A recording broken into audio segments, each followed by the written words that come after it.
मंडळीच्या घरात काही महिन्यांपूर्वी लाल दिव्याच्या गाडीचा डामडौल आणि प्रशासकीय रुबाब होता, त्याच घरात रात्री भीती, ओरडा आणि दहशतीचा खेळ पाहायला मिळालाय. पुण्याच्या जिल्हाधिकारी कार्यालयातील वादग्रस्त प्रकरणांमुळे चर्चेत आलेल्या बडतर्फ IAS अधिकारी पूजा खेडकर या आता पुन्हा एकदा चर्चेत आल्यात.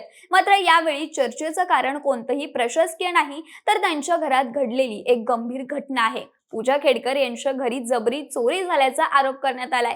या प्रकरणात त्यांच्या घरात काम करणाऱ्या एका नोकरानीच सगळा कट रचून चोरी केल्याचा आरोप करण्यात आलाय. त्याने पूजा खेडकर यांचे वडील दिलीप खेडकर आणि आई मनोरमा खेडकर यांना बेशुद्ध केल्याचा, तसंच पूजा खेडकर यांना दोरीनं बांधून घरात चोरी केल्याचा दावा करण्यात आलाय.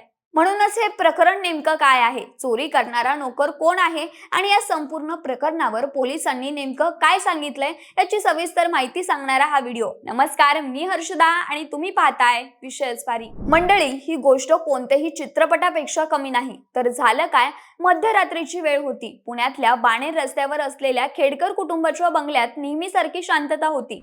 घरात दिलीप खेडकर, मनोरमा खेडकर आणि पूजा खेडकर हे सर्वजण उपस्थित होते. सोबतच घरात काम करणारे काही नोकरही तिथंच वास्तव्यास होते. याच घरात अवघ्या 8 दिवसांपूर्वी नेपाळहून कामासाठी आलेला एक नोकरही वास्तव्यास होता. नेपाळहून कामासाठी आलेल्या या नोकराने रात्रीच्या वेळी खेडकर कुटुंबाचा विश्वासघात केला. त्याने दिलीप खेडकर आणि मनोरमा खेडकर यांना गुंगीचं औषध दिल्याचा आरोप पूजा खेडकर यांनी केलाय. औषधाचा परिणाम होताच ते दोघेही बेशुद्ध झाले. यानंतर पूजा खेडकर यांनाही दोरीनं बांधून ठेवण्यात आल्याचं त्यांनी सांगितलं. सोबतच घरातील सर्वांचे मोबाईल फोन गोळा करून तो नोकर तिथून पसार झाला असा दावा करण्यात आलाय.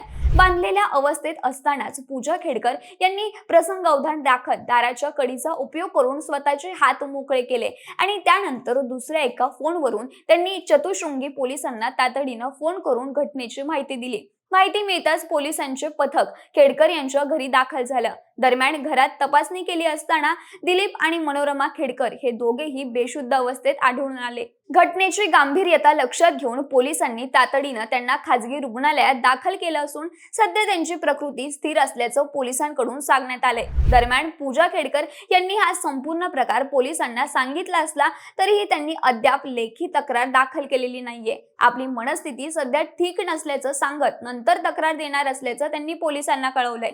त्यामुळे मोबाईल फोन व्यतिरिक्त घरातून आणखीन कोणत्या वस्तू चोरीला गेल्या आहेत का, याबाबतची माहितीही सध्या स्पष्ट झालेली नाही. या चोरीच्या घटनेमुळे पूजा खेडकर पुन्हा एकदा चर्चेत आल्या असल्या तरी त्यांच्या मागच्या वादग्रस्त इतिहासामुळे या घटनेकडे पाहण्याची दृष्टीही वेगळी बनत चालली आहे. खरं तर पूजा खेडकर यांचं नाव याआधीही अनेक गंभीर आरोपांमुळे देशभर चर्चेत आलं होतं. UPSC परीक्षेत OBC आणि अपंगत्व कोट्याचा गैरवापर करून नियमांपेक्षा जास्त अटेम्प्ट घेतल्याचा आणि कागदपत्रांमध्ये फेरफार केल्याचा आरोप त्यांच्यावर आहे. या प्रकरणात दिल्ली उच्च न्यायालयाने 23 डिसेंबर 2024 रोजी पूजा खेडकर यांचा अटकपूर्व जामीन अर्ज फेटाळला होता. तसंच न्यायालयानं या प्रकरणात प्रथमदर्शनी मोठा कट असल्याचं निरीक्षणही नोंदवलं होतं. UPSCनेही या प्रकरणाची गंभीर दखल घेत पूजा खेडकर यांची उमेदवारी रद्द केली आणि त्यांना भविष्यातील सर्व UPSC परीक्षांसाठी बंदी घातली आहे. मात्र पूजा खेडकर यांनी हे सर्व आरोप फेटाळून लावले असून आपण निर्दोष असल्याचा दावा केला. याच पार्श्वभूमीवर आता पुण्यातील त्यांच्या घरी चोरी झाल्याचा दावा समोर आल्यामुळे या घटनेवरही प्रश्नचिन्ह उपस्थित केलं जात आहे. याआधीही पूजा खेडकर यांच्या आई मनोरमा खेडकर यांचाही एका जमिनीच्या वादातून जमीन मालकाला धमकावल्याचा व्हिडिओ सोशल मीडियावर व्हायरल झाला होता.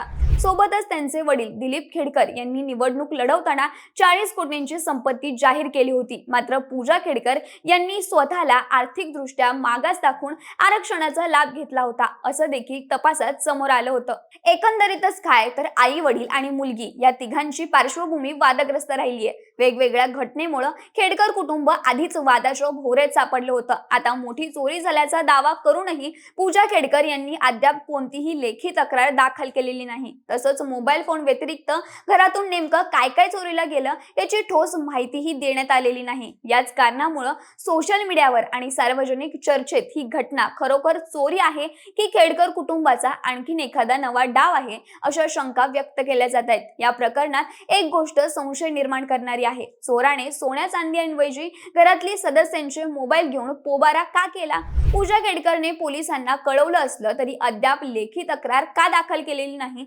एकीकडे UPSC परीक्षेत ओबीसी आणि अपंगत्व कोट्याचा गैरवापर केल्याचा आरोप आणि अटकपूर्व जामीन फेटाळल्यानं अटकेची टांगती तलवार, त्यात आता ही घरफोडी. मोबाईल चोरीला गेल्यानं या प्रकरणाला वेगळं वळण लागणार का, याकडे आता सर्वांचंच लक्ष लागलंय.